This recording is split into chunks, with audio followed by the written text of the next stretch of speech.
To say that Donald Trump hasn't been hyper-focused on his campaign promises to lower the cost of groceries, gas, rent would be the understatement of the century. Donald Trump hasn't given any focus to those problems. In fact, he has done the opposite. He has made them worse with his disastrous policy and all of his failures that Americans who voted for Trump are starting to notice, and they're starting to feel betrayed.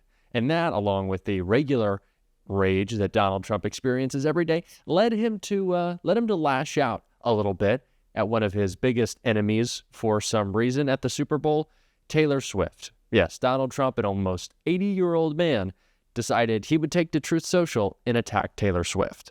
And it is backfiring. And we are going to get into that. But before we do, if I could quickly ask you to leave a like on this video. And if you haven't already and you enjoy our channel, to hit that subscribe button. It goes a long way, and it really does mean a lot to me. Now, before we get into what Donald Trump said at the Super Bowl, I want to get into a bit of a meltdown he had before, because it kind of shows the rage that he was starting the night with. Canada, we'll see what happens with Canada, but the people of Canada would be paying less than half of the tax.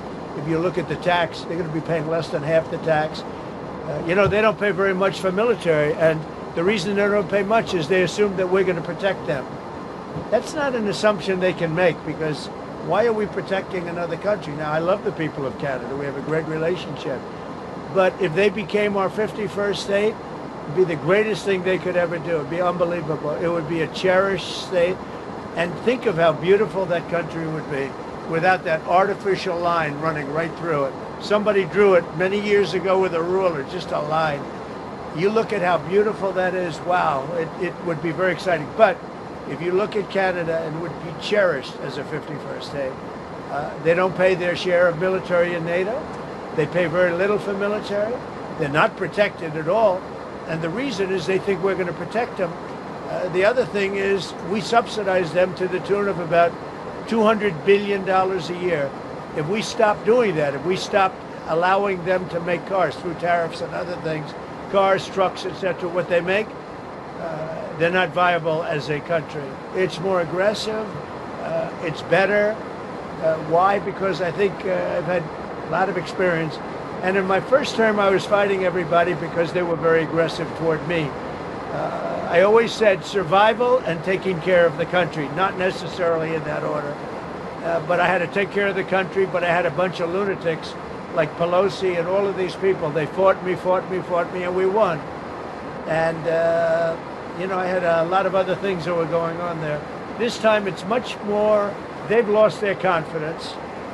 I think they've lost the respect of the American people with, men participating in women's sports, with open borders, with transgender for everybody, for all the things that they're doing is so bad. When you allow people to empty their jails into your country with prisoners, killers, their mental institutions and insane asylums into our country, this is what they're doing.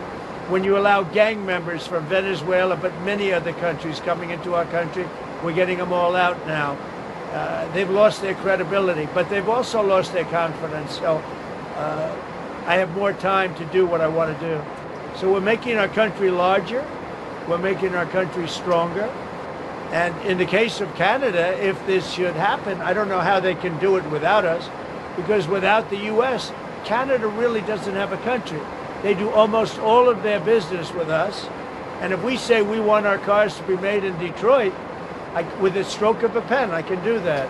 And other things in addition to that would not allow Canada to be a viable country. This is a man who promised, and of course, when he promised he was lying, but to lower costs. I don't think he has said the word groceries since being elected president. He does not care. What he does care about is attacking Canada, invading Panama, his culture wars, and of course, clearly Taylor Swift, someone who made Donald Trump so furious by telling people to register to vote, encouraging civic engagement throughout her career with her gigantic platform. That was the big affront to Donald Trump, clearly.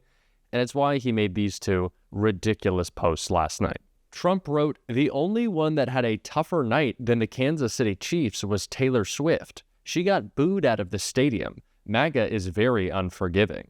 And it was noted that Donald Trump reposted a video of Taylor Swift getting booed at the Super Bowl on his Truth Social profile. The President of the United States isn't focused on you. He's focused on his internet beef with the biggest pop star in the world because she told people to go vote, because she helped people register to vote. It is mind-boggling every single day that is his focus. And Americans are starting to realize.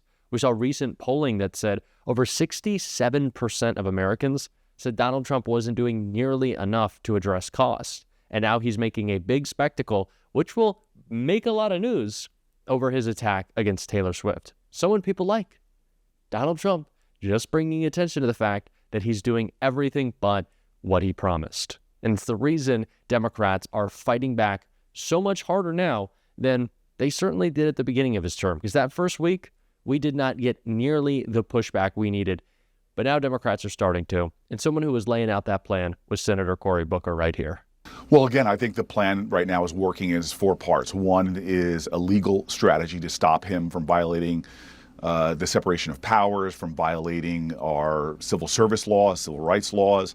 And we're winning. We see 41 cases being taken, 10 of them last week, 12 of them, were successful in stopping some of his illegal actions. The next is a legislative and oversight effort to really try to expose it, not to treat this as Democrat versus Republican, right or left, but really right or wrong, and continue to try to use our positions procedurally as well as legislatively to stop what he's doing. And then finally, perhaps most importantly, because all of us have to have a role, from the media to everyday citizens, which is shining a light on the dark corners of what they're doing and how it is actually endangering Americans' lives, is threatening to raise the cost of people's everyday goods and inflation and more.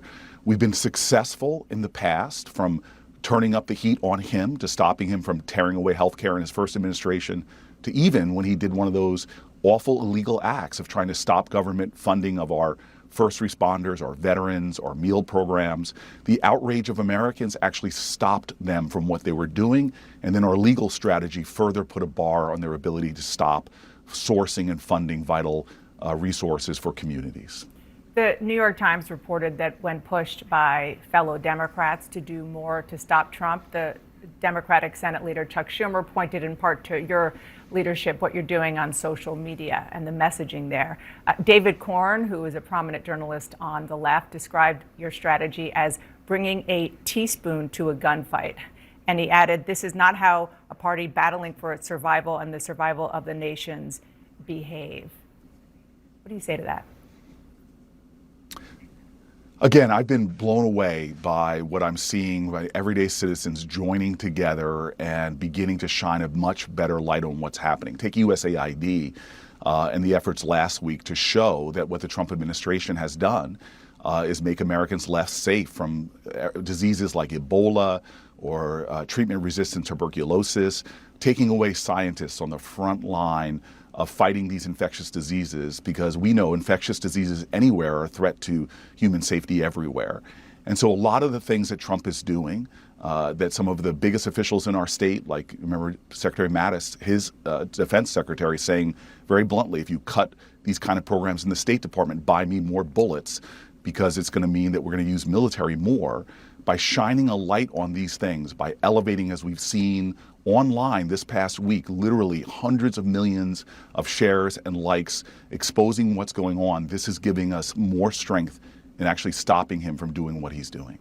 Republicans will almost certainly need Democrats to help keep the government open past March 14th. Are you willing to use the prospect of a government shutdown or even a default on the nation's debt as leverage to force some Trump concessions? Look, the Republican Party has shown year after year that they're the party of shutdowns, they're the party of government chaos, they're the party that can't even within their own ranks pass these funding bills. And that's why, as you said, they're going to need us. What we are the party of is a party of protecting residents, protecting veterans, protecting first responders, protecting American safety from his illegal actions like shutting down FEMA I mean, just think about that for a second. Or shutting down something like NOAA in a time of outrageous weather patterns that are causing flooding and more hurricanes. They are dismantling the protections of Americans' safety. So we're not looking to shut down the government.